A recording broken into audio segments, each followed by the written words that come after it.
Hi. ఏంటి శ్రీధర్ ఎప్పుడు లేటేనా? నీకు తెలుసు కదరా నా ఆలస్యానికి ఒక కారణం ఉంటుందని. ఈ రోజు ఏంటి? చందమామ లాంటి నీకోసం గులాబీ పూలు తెద్దామని పొద్దున్నే లేచి ముజాంజాహి మార్కెట్కి వెళ్ళాను. కానీ అక్కడ స్టాక్ రాలేదని చెప్పారు. అంటే దొరకలేదా? నేను వదులుతానా? అమీర్పేట వెళ్ళాను. అక్కడ దొరుకుంటాయి. Bad luck. వాళ్ళకు కూడా అదే మార్కెట్ నుంచి వస్తాయంట. ఓ దొరకలేదా? నేను ఊరుకుంటానా చెప్పు? పంజాగుట్ వెళ్ళాను. ఇక్కడ దొరుకుంటాయి. లేదురా, సేమ్ ప్రాబ్లం. పోన్లే, దొరకపోతేనే నువ్వు వచ్చావుగా. No no no no.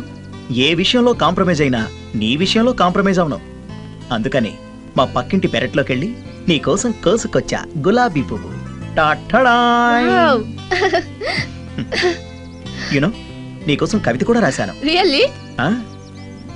అందరిలోకి different గా ఉంటావు నువ్వు, గులాబీ పువ్వులా ఉంటుంది నీ నవ్వు, అందుకే నువ్వంటే నాకు లవ్వు, ఎవరూ చూడకుండా ఓ ముద్దివ్వు. యు నాటి. అబ్బా, ఏం జరిగింది? పక్కింటి పెరట్లో కదా కుక్కెంట పడింది. తప్పించుకునేసరికి నీకేం కాలేదుగా? ఇవన్నీ కామన్ రా. నీకోసం చాలా చేయాలనుకుంటున్నా, కానీ ప్రాబ్లమ్స్. ఇంట్లో ఉంటే ఓనర్ రెంట్ అంటాడు, కిందికొస్తే కిరాణా వాడు ఖాతా అంటాడు.